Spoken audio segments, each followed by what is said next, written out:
like to introduce my family, my cousin, my mentor, someone that I look up to. Demi Minter, come on up. Hello everyone, thank you all so very much for having me. My name is Demi Minter.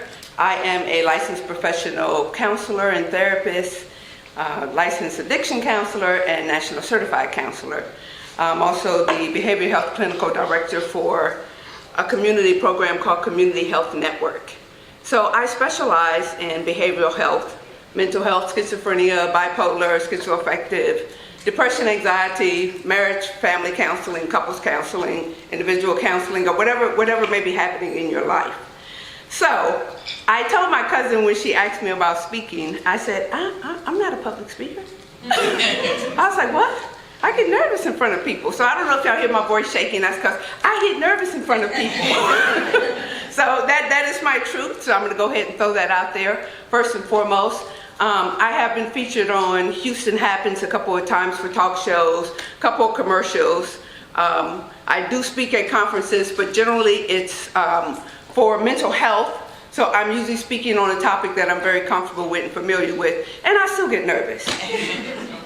But most important thing I want you all to know about me is I am a child of the King of Kings. He is the lead and head of my life. And so I've heard many people come up here and kind of share their testimonies.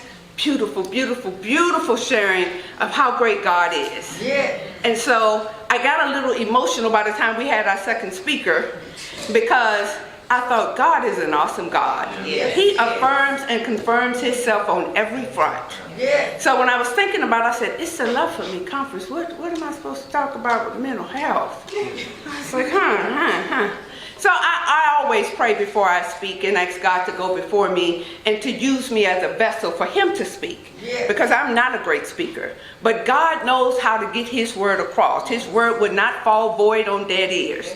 And so there's something he wanted me to share with you, and I'm just going to share what he's given to me. If that's all right with everybody? Okay. So the other thing I noticed is that the young people came up here. They ain't had no pen, no paper, no glasses. They just walked up here and they just kind of spoke and everything. I said, well, all right then. I was so glad when Marley came up here and he had his little glasses, his little paper. I said, I ain't got to be the oldest one anyone can't see in the room. So I appreciate that, brother. All right, but let me get to it so we can move along and get to our meal. So what God gave to me is a story in reference to the prodigal son. And so the topic I'd like to use for the day is when I came to myself. I don't know if you all know the story of the prodigal son, but the story goes like this, and I'm going to just give you a quick view of it, is that there was a certain man, a rich man, who had two sons. And so, you know, when you have two sons and when you die, you're going to leave all of your great inheritance to your children. So one of the boys, when he got of age, he said, look here, Pops, I don't really want to kind of have to wait for you to die. I don't want to be rushing your death. How about you go on and give me what you got for me now? I'm going to go on and get mine now and get on up out your way. And he wanted to go out and explore the world and do his thing. So against his father's better judgment, he said, all right, son, I'm going to give you your inheritance now. So his son took his inheritance. He went out into the world and squandered all of it. Oh, he partied. He had friends over. He was living life. He was, living his best life until he was broke. So when he was broke, he found himself in rock bottom. And at rock bottom, he found himself one day squandering with the pigs in the slop. And as he was down there, a light bulb came on somewhere at the moment, and he said, wait a minute, something ain't right with this picture. It said, when I came to myself. He got up. He started wiping slop up off of him. He said, my father is a rich man. He got servants that are eating better and living better than I am. So what in the world am I doing down here on the ground with the pigs and the slop? Because I have now come to myself. I realize who I am, but more importantly, whose I am. And that's about coming to yourself. And it's one of the things that in my job that I hear often now. So many people are suffering, so many people are lost, so many people don't know which way to turn, whether it's because a lot of them feel like, because our numbers have doubled, whether they blame it on COVID and say, you know, with COVID and being locked in and locked out, never before in life, in my lifetime, has there been a time when the whole world was shut down. Across the board, shut down. Can't come out your house unless you're an essential worker, or you can be stopped or arrested. Never before in time. Never before in time have we as people had access to more people in the world, but we're lonelier and more bored and more unhappy and more depressed and more anxious and more nervous and more sad than we've ever been before.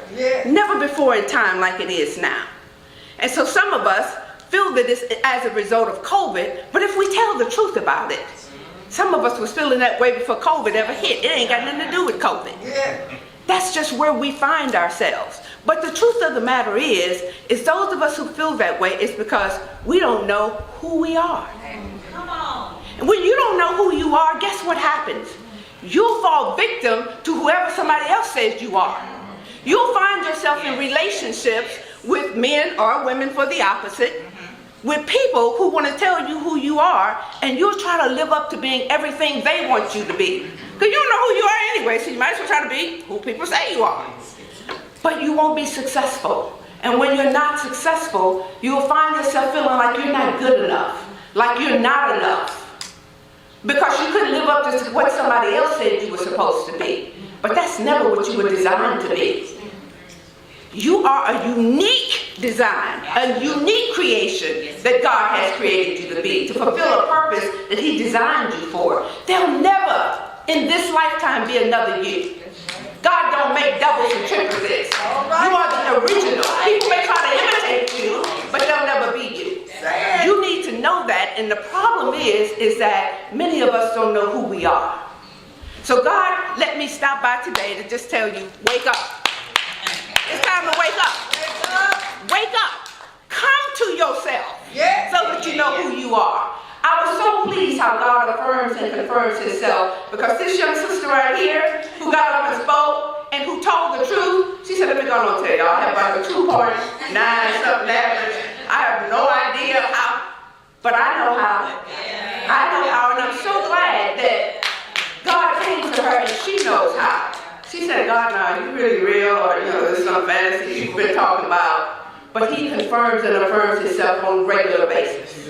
And so those of us who know Him, and if you don't know Him, I encourage you and invite you to know Him, to get to know Him. Now is the time for us to know who He is. And so just to share a little bit of my story, I'm not going to be up here much longer. So I have been so blessed in my life. Over and over and over again. I've traveled all over. I've lived in D.C. most of my life, so I claim that as my home. And in my lifetime, there's a thing that says, your gift will make room for you. So my gift has made room for me in that I get promoted and advances and asked to do things that honestly, between me and you, I ain't qualified to do at all. Not even a little bit. And so I turned it down because I'm like Moses when God told him to go and speak. I'm like, I can't speak well. You mean me? You want me to do that? Now, I asked my sister. She's better at it. Ask my brother. Like, he's real eloquent. He got swag. He can go in there and, move people. I can barely put two good words together. In a sentence that people going to be able to be like, oh, okay, sister, we see you can speak. I can't, between me and you. But God didn't ask me about whether or not I could speak. He said, I sent you to go and do something. Because I know the plans I have for you. I know the designs that I created you to do. And I have been administrators over programs. I was now asked to be the behavioral health consultant. We have 13 locations and we continue to expand. And I am the clinical director over all locations and all staff, doctors, psychiatrists, nurses. I didn't ask for it, y'all. And I'll tell you the truth, I told them, as they offered it to me more than once, and I turned it down the first time. I told them, I said, I don't want to do that. I don't want to be responsible for all them people. I want to just do me, because I know what I can do and what I'm going to do. And I ain't want to be worried or responsible for all them people, but they came back around. And when they came back around, my mentor pulled me aside and she said, look, you don't see yourself for what other people see that God has placed in you. She said, we haven't kept asking asking you to go and speak on Houston Happens and to do commercials and to do the things you've been called to do. But God told me to let you know, in case if you can't look in the mirror and see it for yourself, this is the plan that He has for you. He continues to elevate and promote me, and I'm so grateful and thankful that I want to give Him all the honor and the glory and the praise, because I am His child. And so the last thing I want to leave with you all, and I did write some things down.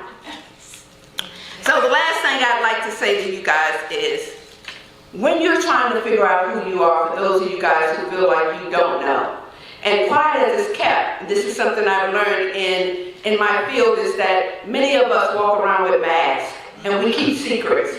And we come in crowds like this, and we smile, we look pretty, we dress nice on the outside, but on the inside we're dying. Our suicide rate, especially for young people, is higher than it's ever been before. They haven't even begun to live, but they're ready to die. So people are giving up, and people are struggling. Maybe someone sitting next to you right now that looks beautiful, smells good, has a smile on their face, but deep down inside, they're dying inside. And so I just wanted to tell you, if you don't know who you are, get in touch with my God, who can show you who you are, for we're all God's children. And so to do that, all you gotta know is, what is your truth? That's what it comes down to. What is your truth? So the truth is that we're all God's children, and He loves you, and I love you, and I don't even know you, but I love you because you are connected to me, whether you know it. We're all connected. And so let that love radiate. If you don't know my Father, I can introduce you to Him. It only takes a few minutes. Get to know Him. And with that said, my final words to you is, wake up. Thank you.